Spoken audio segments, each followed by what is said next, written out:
हमारा क्वेश्चन है in figure if LM is parallel to CB, LM is parallel to CB and LN is parallel to CD, prove that AM by AB is equal to AN by AD।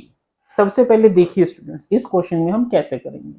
हमारा ये एक triangle है, इसमें हमें कह रखा है LN CD के इक्वल है, तो बीपीटी थ्योरम लगाएंगे जो क्या कहेगी AN by ND is equal to AL by LC। फिर हम ये वाला ट्रायंगल ले लेते हैं, इसमें LM BC के पैरेलल है, तो इसकी जो रेशियो है वो इसके इक्वल होगी, फिर इसको आपस में इक्वल कर देंगे। तो इट मींस इसमें हमारी कौन सी एक थ्योरम लगी, हमारी एक थ्योरम लगी बीपीटी यानी बेसिक प्रोपोर्शनैलिटी थ्योरम। ठीक है, तो सबसे पहले हम इसमें क्या लिखेंगे, देखिए according to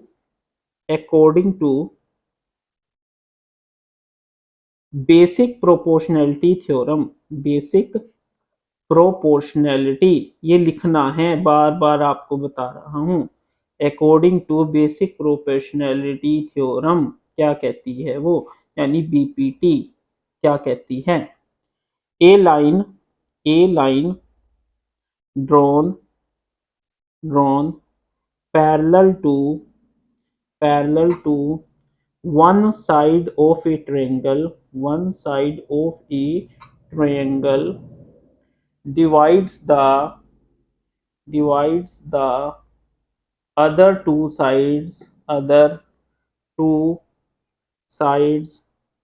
in equal ratio। ठीक है स्टूडेंट्स, ये हमने लिखना है। अब आप कहीं पे भी लिख सकते हो by using BPT, by using PPT. In questions में सबसे बड़ी दिक्कत बच्चों के साथ क्या आती है टीचर्स को, कि सिंपली ये लिखा होता है बाय यूजिंग बीपीटी, वो ये भी नहीं लिखते बीपीटी की फुल फॉर्म क्या है और वो कहती क्या है, कि हमारी बीपीटी थ्योरम है क्या। स्टूडेंट्स एग्जाम में एग्जामिनर को नहीं पता, आपने उसको समझाना है कि बीपीटी थ्योरम क्या है। ठीक है, अब देखिए in triangle ABC, in triangle ABC it is given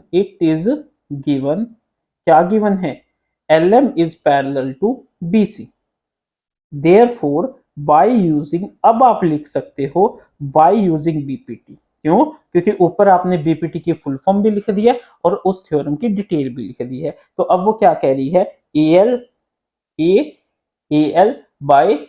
AL by AC is equal to AM by AB, equation number 1 ये होगी ना, AL by AC is equal to AM by AB। अब स्टूडेंट्स कहते हैं सर ये हमें कैसे पता चलेगा कि क्या ले, बेटे यही तो आपके ट्रायंगल्स की प्रॉपर्टी जो ये चैप्टर है यही तो देखना है हमें, कि AM by AB मांग रहा है, तो इट मींस हमने AL by AC देखना है ताकि हमारी एक लाइन आ गई। अब हम सेकंड करते हैं, इन ट्रायंगल ADC में क्या कह रहा है वो, LN is parallel to CD, जो LN है वो CD के पैरेलल है, तो उसी तरीके से AL by AC की किसके इक्वल हो जाएगा इस केस में, AL by AC is equal to AN by AD। ठीक है, but from equation one AL by AC is equal to AM by AB। ठीक है, so put equation 1 in equation 2।